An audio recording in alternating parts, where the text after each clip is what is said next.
the 18th of August for the experts to file their reports.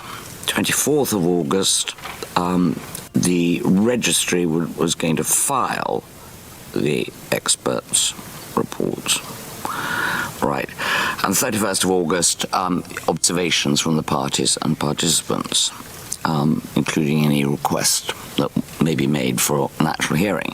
Nakatakdang magsumite ng ulat ang isang expert panel tungkol sa kalagayang pangkalusugan ni dating Pangulong Rodrigo Duterte upang matukoy kung siya ay fit to stand trial o may kakayahang pisikal at mental na humarap sa paglilitis sa International Criminal Court o ICC. Ayon kay Attorney Gilbert Andres, legal na kinatawan ng mga biktima, may sinusunod na mahigpit na timeline para sa pagsusuring ito.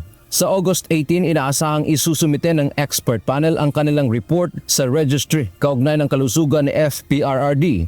August 24 naman ay ipafile ng registry ang joint o individual reports ng mga eksperto sa ICC Trial Chamber. At September 7 ay maghahain naman ang mga partido ng kanilang sariling obserbasyon base sa ulat. Kaya mayroon din na expectation na nandun po si Mr. Duterte unless mayroon pong medical issue.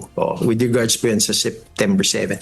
Binigyang diin ni Attorney Andres na ang fitness to stand trial ay isang legal na konsepto. Bagamat ang expert panel ang magbibigay ng impormasyong medikal, ang ICC chamber lamang ang may pinal na desisyon kung ituturing na fit ang akusado. Ang fitness to stand trial po kasi it's a legal concept po. Kaya tanging chamber lang po ang magde-decide po niyan. Nilinaw din niya na ang prosesong ito ay bahagi ng pagrespeto ng ICC sa karapatan ng akusado sa isang fair trial na kaiba sa sistema sa Pilipinas kung saan karaniwang pinipresume o pinalalagay na agad na fit ang isang akusado. Ang hakbang na ito ay mahalaga para sa nakatakdang pagbubukas ng trial sa November 30 kung saan ayon sa Rome Statute ay kinakailangang naroroon ang akusado sa pagsisimula ng paglilitis.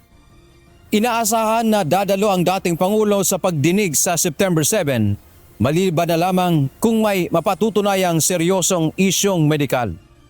Siguro linawin ko lang na kung trial na talaga, katulad po ng commencement ng trial, ang pagsisimula po, that's November 30, may requirement po na yung akusado shall be present. Nasa Article 63, Paragraph 1 po yan ng Rome Statute. The accused shall be present during the trial. Dantiamento, UNTV, News and Rescue. Diyos ang aming sandigan, serbisyo publiko ang aming pinahahalagahan.